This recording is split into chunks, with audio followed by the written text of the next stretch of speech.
हिमाचल प्रदेश विधानसभा में वित्तीय वर्ष 2026 से 27 के लिए 54,928 करोड़ रुपए का बजट ध्वनि मत से पारित कर दिया गया। बजट पारित होने के बाद मुख्यमंत्री सुखविंदर सिंह सुक्खू ने कहा कि सरकार ने पहली बार प्रदेश की वास्तविक वित्तीय स्थिति को पूरी पारदर्शिता के साथ जनता के सामने रखा है। उन्होंने बताया कि वित्तीय अनुशासन को अपनाते हुए इस बार बजट के आकार को सीमित रखा गया है और उपलब्ध संसाधनों के आधार पर सभी क्षेत्रों में संतुलित वितरण किया गया है।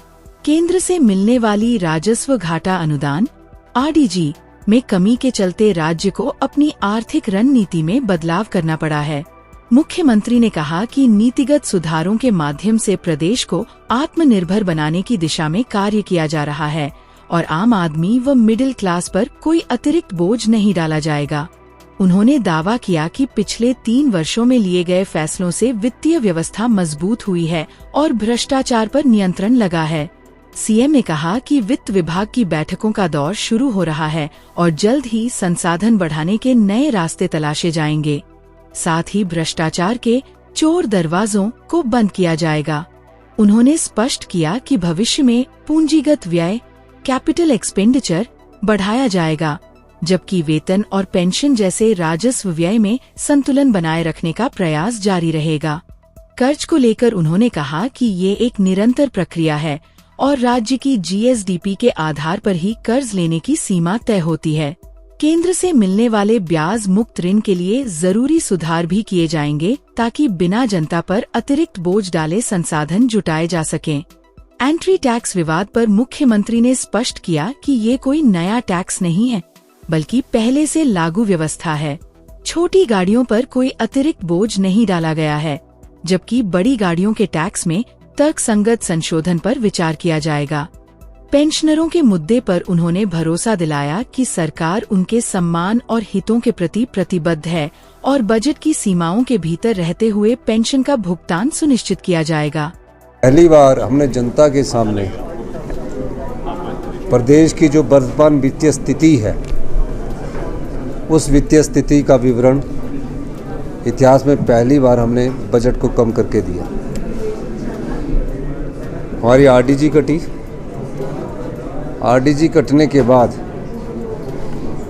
हमने बजट के साइज को कम किया और जब बजट का साइज कम हो गया, उसका वितरण कैसे करना था सभी मदों में, हमने उस वितरण को किया।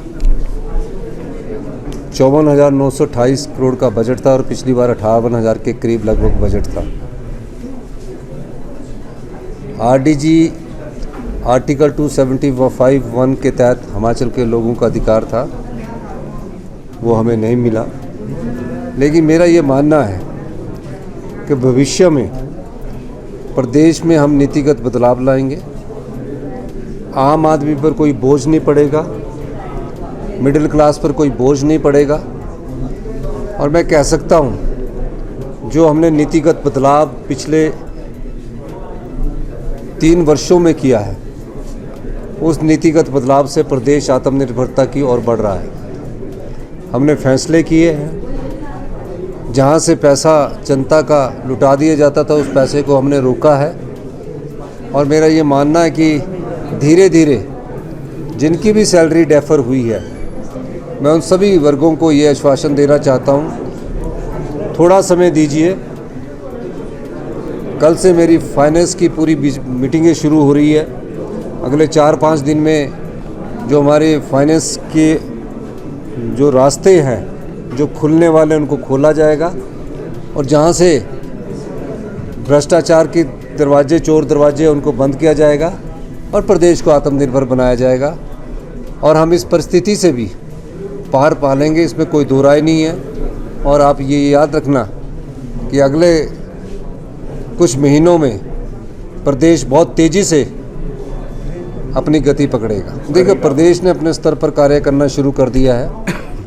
कैपिटल एक्सपेंडिचर के लिए जहां अभी हमने बजट में थोड़ा कम पैसा रखा, लेकिन आने वाले समय में कैपिटल एक्सपेंडिचर में बहुत बड़ा धन का हम इंतजाम करेंगे।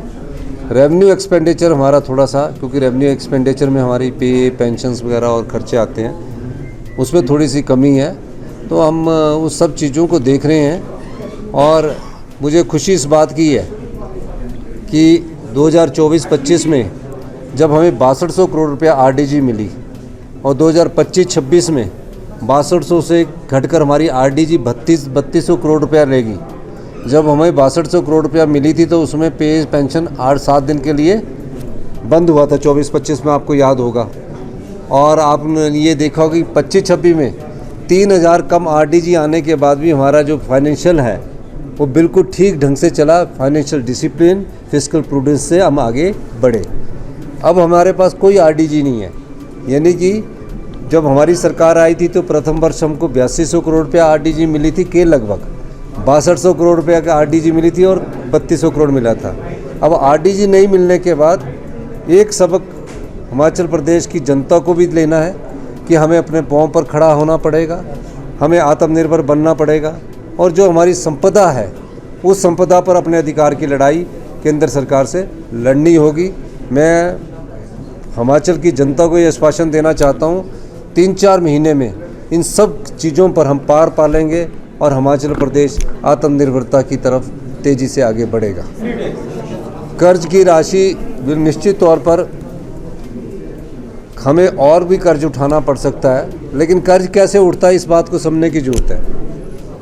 कर्ज हमारी जो जीएसडीपी है, जो राज्य की स्टेट डोमेस्टिक प्रोडक्ट होता है, उसके आधार पर ग्रॉस स्टेट डोमेस्टिक प्रोडक्ट के आधार पर हमारा आकलन किया जाता है और भारत सरकार का इंटरेस्ट फ्री लोन भी मिलता है। हमें उस जो लोन मिलता है उसमें रिफॉर्म्स करने पड़ते हैं। हम रिफॉर्म्स ऐसे करेंगे कि आम आदमी पर बोझ भी ना पड़े और हमको पैसा भी मिले। तो कर्ज की राशि एक निरंतर प्रक्रिया है जो हमारी कोई भी सरकारें आती रही उठाते रहे हैं। अभी तो सिर्फ प्रदेश के लोगों को आत्मनिर्भरता की ओर ले जाना, कर्ज भी धीरे धीरे भविष्य में, अभी तो नहीं कह सकते, नीतिगत बदलाव लाके 2030-32 के बाद ही इसको कम करने की दिशा में सोचा जा सकता है। मैं व्हीकल एंट्री टैक्स पर मैं सिर्फ इतना कहना चाहता हूँ, छोटी गाड़ियों के लिए कोई ज़्यादा टैक्स बढ़ा नहीं है। एनएचआई के फास्ट टैग के साथ जोड़ा है। 10 या 12 टायर वाली का 130 रुपये से 170 रुपये हुआ है और मैंने ये फैसला किया है कि उसमें को थोड़ा सा कम किया जाएगा, रैशनलाइजेशन किया जाएगा। एंट्री टैक्स अभी से नहीं लगा है, ये 40 साल से लगता आ रहा है। ये मुद्दा इसलिए बन गया कि फाइनेंस मिनिस्टर ने पंजाब के जो है उन्होंने ये बात कही। मैं ये कहना चाहता हूँ जिन बड़ी गाड़ियों पर कई जगह टैक्स को रैशनलाइजेशन किया गया, कोई ज़्यादा नहीं बढ़ा। जिन बड़ी गाड़ियों में टैक्स लगा उसमें कुछ राहत प्रदान करने की दृष्टि से हमने कैबिनेट में फैसला लेने का निर्णय लिया है। आजकल राज्य चयन में बहुत भर्तियाँ हुई है। आज ही मैंने 2000 जो पीटीए पर लगते थे टीचर, उनकी जगह मैंने कहा कि आप स्कीम बेस्ड में लगाइए, तो उन पदों को स्वीकृत किया है। टीजीटी मेडिकल के पदों को स्वीकृत किया और पीटीए भर्ती का जो आपने मेरे ध्यान में लाया, मैं देखता हूँ पीईटी की जो आपने मेरे ध्यान में, पीईटी फिजिकल एजुकेशन और टीचर की बात कर रहे हैं, पीईटी की जो भर्ती है उसको मैं देखूंगा कि कैसे करना है। देखो, पेंशनर का प्रोटेस्ट में मैं ये कह सकता हूँ कि हमने पेंशनर्स के लिए हम कार्य कर रहे हैं। पेंशनर हमारे बुजुर्ग हैं, हम उनका सम्मान करते हैं और निश्चित रूप से मेरा ये मानना है कि हमने बजट की परिधि में जितना होगा पेंशनरों को देने की हम कोशिश करेंगे। पेंशनर के आपसे मिलने के बाद मैं पेंशनरों से ही मिलने ऊपर जा रहा हूँ। प्रोटेस्ट लोकतंत्र में सबका अधिकार है।